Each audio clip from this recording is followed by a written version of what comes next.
ficar um pouquinho mais aqui para ouvir os testemunhos de alguns irmãos que foram no projeto missionário. Por isso vamos logo refletir a palavra do Senhor que Ele tem para nossas vidas nessa noite. Vamos orar pedindo para que o Espírito Santo fale conosco. Eu tenho convicção plena que Deus me deu essa palavra. Amém? Espírito Santo, nosso amigo, nosso companheiro, nosso conselheiro, que nos guia e nos guia toda a verdade e nos ensina tudo o que nós precisamos. Nós te convidamos, assim como eu tenho convicção sobre essa palavra, ó Deus querido, que o Senhor venha testificar, confirmar ao espírito de cada um, como o pastor João citou hoje de manhã esse texto, pregou em cima, que o Espírito testifica com o nosso espírito que somos teus filhos. Então que os teus filhos e o Senhor fale, ó Deus querido, de uma forma única e maravilhosa. Nós levamos nossos pensamentos cativos à obediência de Cristo Jesus, nosso Senhor. Amém. Glória a Deus. Salmo 92, do 12 em diante. O justo florescerá como a palmeira, crescerá como o cedro do Líbano. Antes de continuarmos esse texto, aqui há uma ilustração, aqui há uma analogia. Ele disse que quem vai florescer como a palmeira? O justo. Agora, quem é justo?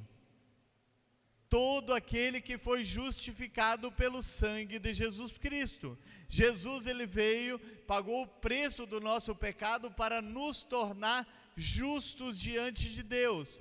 A Bíblia diz que assim como por um só ato de injustiça, o de Adão, todos foram feitos pecadores, assim também por um só ato de justiça, por ato de justiça de um só, muitos serão feitos justos, justificados diante de Deus. Então não é por mérito, não é por bondade, não é por prática de boa obra que eu me tornei justo diante de Deus, mas por causa do sacrifício que Jesus fez na cruz do Calvário, porque eu quis aceitar, eu me converti a Ele, eu me arrependi dos meus pecados e reconheci o sacrifício dele. Então Ele me tornou justo diante de Deus.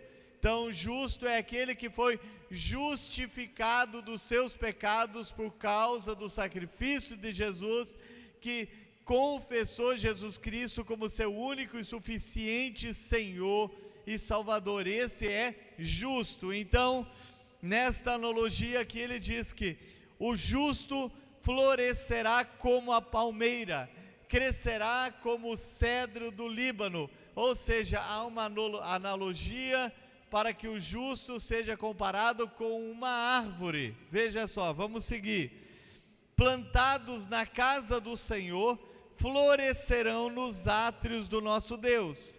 Na velhice ainda darão seus frutos, ainda darão frutos, serão cheios de seiva e de verdor, para anunciar que o Senhor é reto, Ele é a minha rocha e nele não há injustiça. Veja que a analogia é interessante, está falando aqui que aquele que é justificado pelo sangue de Jesus Cristo, ele agora é comparado, então a analogia é comparando-o com uma árvore, mas não é uma árvore qualquer, uma árvore que fica plantada no lugar seco, que em determinado tempo as suas folhas murcham, seus galhos murcham, eles secam e morrem.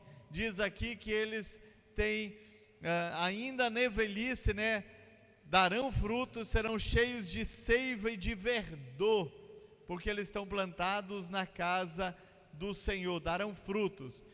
Para o cristão, frutificar não é uma opção, não é uma questão dele querer ou não querer frutificar. Para o cristão é uma necessidade, é uma ordem, um dever, na verdade, que Jesus deixou para nós. Veja o que diz em João 15:16: não foram vocês que me escolheram, mas eu os escolhi e os designei para que vocês vão e deem fruto, e que o fruto de vocês permaneça, a fim de tudo que pedirem ao Pai em meu nome, Ele os conceda. Veja, não é uma opção. Jesus disse que não foi eu e você, não fomos nós que escolhemos Ele, mas Ele nos escolheu, e Ele então nos trouxe para perto dEle, nos tornou justos, justificados pelo sacrifício dEle, e agora Ele designou, deu uma missão, Ele ordenou para que eu e você possamos frutificar, e esse fruto permaneça. Não é um fruto que vai cair antes da época certa, cair verde, mas esse fruto ele vai permanecer. Está falando de frutos que permaneçam para a vida eterna. É uma ordem que Jesus deu. Ele também nos disse em Mateus 7,19: toda árvore que não produz bom fruto é cortada e lançada no fogo. Jesus está falando o quê? Antes ele disse que a árvore boa não pode produzir mau fruto, e a árvore má não pode produzir um fruto bom. Então o que ele quer? O que nós devemos fazer? Dar bons frutos, porque toda árvore que não der bom fruto, um fruto bom, ele corta e é lançada fora, no fogo. Tem inúmeras ilustrações falando sobre isso. Então, o que nós devemos fazer para gerar esses bons frutos que permaneçam para a vida eterna? Em primeiro lugar, devemos estar ligados a Cristo. Ele disse em João 15,5: eu sou a videira, vocês são os ramos. Quem permanece em mim e eu nele, esse dá muito fruto, porque sem mim vocês não podem fazer nada. Então a primeira condição que nós precisamos ter para produzir bons frutos, e esses frutos permanecerem a vida eterna, é estar ligado nele. Ele disse, fez essa comparação: eu sou um pé de uva, eu sou uma videira. Então vocês foram enxertados, vocês são os ramos. Agora, se vocês não derem bom fruto, vocês serão cortados e lançados fora no fogo. Mas aqui ele diz, que nós devemos permanecer nele, estar ligados nele. Sem Jesus nós não podemos fazer nada, absolutamente nada. É estar ligado nele, porque se nós não estivermos ligados nele, nós nunca fomos justificados dos nossos pecados, nós nunca nos tornamos justos diante de Deus. Então a primeira condição para dar bons frutos, para gerar bons frutos, é estar ligado em Cristo Jesus. Segunda condição é se alimentar da palavra de Deus. Nós precisamos dessa palavra uma vez por ano, uma vez por semana, tá bom, não tá? Tá ou não tá? Nós precisamos o quê? Todos os dias. Veja o que diz no Salmo 1, ainda dentro da nossa analogia com a árvore. Diz o que aqui no Salmo 1, verso 3: ele é como árvore plantada junto a uma corrente de águas, que no devido tempo dá seu fruto, e cuja folhagem não murcha, e tudo que ele faz será bem sucedido, ou tudo que ele fizer será bem sucedido. Quem é a água da vida? Quem? Jesus. A palavra também é água, é comparada como água, porque Jesus é a própria palavra. Então eu preciso dela todos os dias. Aqui ele faz essa comparação: olha, é como a árvore plantada junto ao ribeiro. Olha só, se tem um ribeiro aqui, se tem um córrego, tem um rio, e tem uma árvore próxima, a raiz não vai se distanciar do rio, porque ali pode ficar um tempo sem chuva, ela vai ficar no seco, mas a raiz será lançada para próximo da água, onde a terra sempre é úmida, e ali diz que então a folhagem não murcha, não nega o fruto, dá o fruto no tempo certo. Então nós precisamos da palavra de Deus. Jesus Cristo disse: pela minha palavra vocês já foram limpos. Ele disse também que aquele que nele crê, do seu interior fluirão rios de água viva. Essa água viva, ela precisa jorrar através de mim, através de você, para que nós possamos dar esses frutos, saciar a sede daqueles que ainda não têm a palavra de Deus em sua vida. Por isso essa comparação. E a terceira condição que eu quero citar nessa breve meditação é a necessidade de congregar para dar bons frutos. Aqui no verso 13 do Salmo 92 que nós lemos, diz o quê? Plantados na casa do Senhor. Plantados aonde? Na casa do Senhor. Florescerão nos átrios, nos pátios do nosso Deus. Em Hebreus capítulo 10, 25, texto muito conhecido, diz: não deixemos de congregar como é o costume de alguns, mas antes façamos admoestações uns aos outros, ainda mais que vocês veem aquele dia se aproximando. Então o dia do Senhor está próximo. Quando nós vemos dois textos aqui que falam da necessidade de nós congregarmos, de cada um estar agregado. Muitos querem fazer carreira solo e dizem que não precisam congregar e afirmam ser eles próprios a igreja de Deus. Meus amados, isso é um equívoco, é uma mentira. Eu sozinho não sou a igreja. Eu não posso dizer eu sou a igreja. Individualmente você não pode dizer eu sou a igreja. Muitos afirmam isso, mas é um equívoco.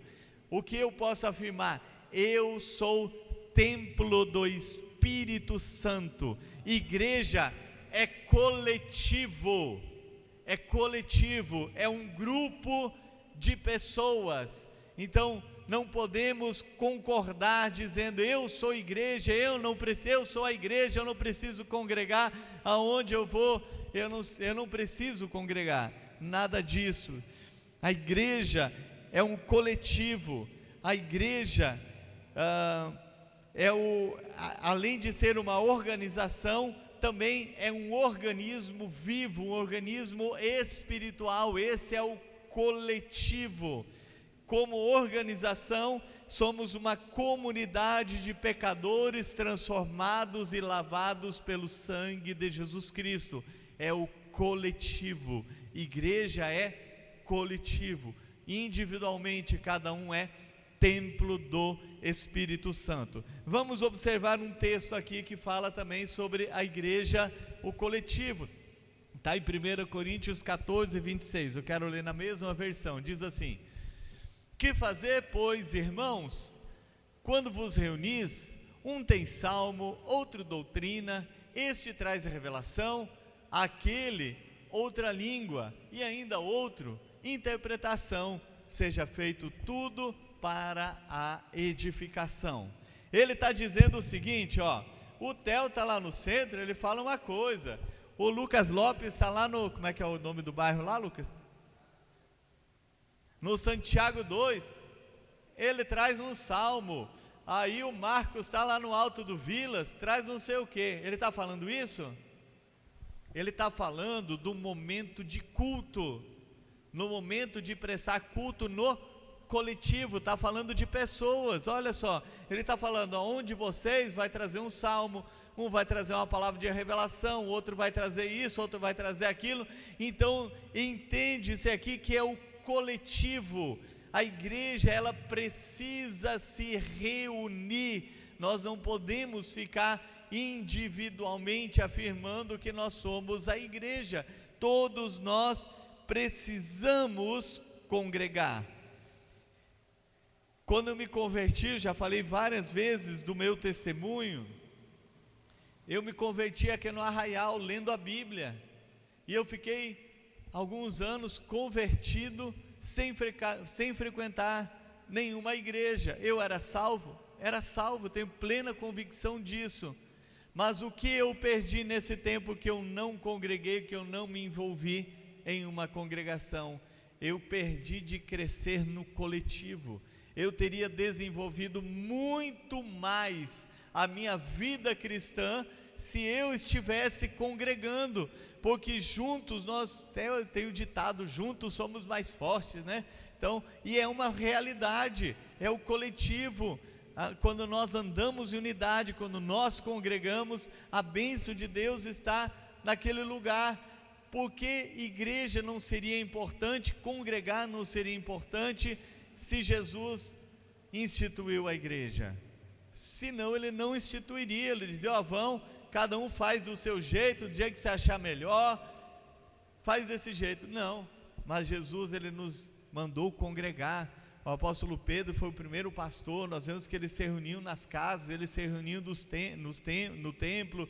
Com o passar do tempo, eles foram se congregando, e até hoje, aonde a igreja é perseguida, em países como a Coreia do Norte, por exemplo, eles não andam individualmente. Você sabia que eles se reúnem em porões, no mato, seja onde for, mas eles se reúnem, porque é aqui que nós precisamos louvar juntos ao Senhor, é aqui que nós crescemos juntos, é aqui que nós oramos uns pelos outros, é no coletivo que a bênção do Senhor está. Por isso que o Salmo 133 diz o quê? Quão bom e quão suave é que os irmãos vivam em união, em unidade. E ele finaliza dizendo, porque ali o Senhor ordena a bênção e a vida para sempre. Ele diz o que? Ali a gente pede a bênção e a vida para sempre? Ali o Senhor ordena, Ele dá ordem. Então há uma necessidade de congregar, e aí congregando nós vamos gerar bons frutos, não vamos gerar frutos que vão apodrecer ou cair da árvore antes da hora certa. Eu quero orar neste momento por nossas vidas. Talvez você não tenha ainda sentido essa necessidade de congregar. Pai, em nome de Jesus, o Senhor, ó Deus, nos escolheu para gerarmos bons frutos, Pai, e esses frutos, eles precisam permanecer para a vida eterna. E eu oro, ó Deus querido, por cada um que venha sentir essa necessidade, Pai, mais do que sentir, Pai, ter consciência que nós não fomos criados para fazer carreira solo, mas sim andar em unidade, juntos louvando e engrandecendo ao Senhor, em nome de Jesus, amém. Antes de passarmos para a próxima etapa aqui, que nós vamos dar testemunhos, eu quero orar. Se tiver alguém enfermo, eu quero chamar para que venha aqui na frente, qualquer enfermidade que seja, vem aqui na frente. Isso aí faz parte do coletivo, orar. A Bíblia diz, se houver algum enfermo,